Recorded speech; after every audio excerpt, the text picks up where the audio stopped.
Ոստիկանության ներկայացուցչի իրավաբանական վարչության պետ Հովհաննես Քոչարյանի պաշտոնի փոփոխությունը ազդեց SOS հաղորդաշարի գործով դատավարության ընթացքի վրա։ Նա եւ ինչպես մյուս երկու ոստիկան հայցվորները չէին եկել դատարան։ 1.5 տարի տևող դատական նիստն այսօր կրկին հետաձգվեց։ Այսօր ցուցմունք պետք է տար հաղորդման համահեղինակ Հայկ Բարսեղյանը։ Վերջապես պետք է պատասխանեի հարցերին այսօր, թե կոնկրետ բառերն ինչ նշանակություն ունեն, գլեն ինչ դեր ունի հաղորդման մեջ, ովքեր են մոնտաժի հեղինակները եւ այլն։ Այսինքն պետք է իշխոր լույս սփռեի խեղճ մարդկանց վրա, որ հասկանային հաղորդումը ինչ ձև կսարքվի եւ իշկանով է իրանց հայցը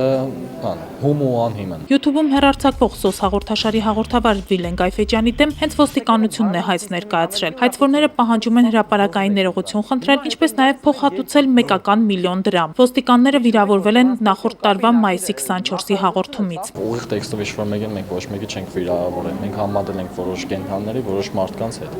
Թե իրանք իրանց վրա են վերցրել, շատ հարաբերական է։ Հաղորդման համահեղինակը համոզված է, եթե ներպետականատյաններում ոչ, ապա Եվրոդատանում անպայման շահելու են դատը։ Թեկուզ մի քանի տարի հետո Եվրոդատարանում մենք դատը կրենք, դատը կունենա, այսինքն այդ որոշումը հավասար կեղնի օրենքին։ Եվ հետագայում համանման գործեր էլ չեն քննվի ավտոմատ կեղնի, բայց իշխոր Եվրոդատարանը որոշեց։ Դատական հաջորդ նիստը կկայանա արդեն հաջորդ տարում, հունվարի 24-ին։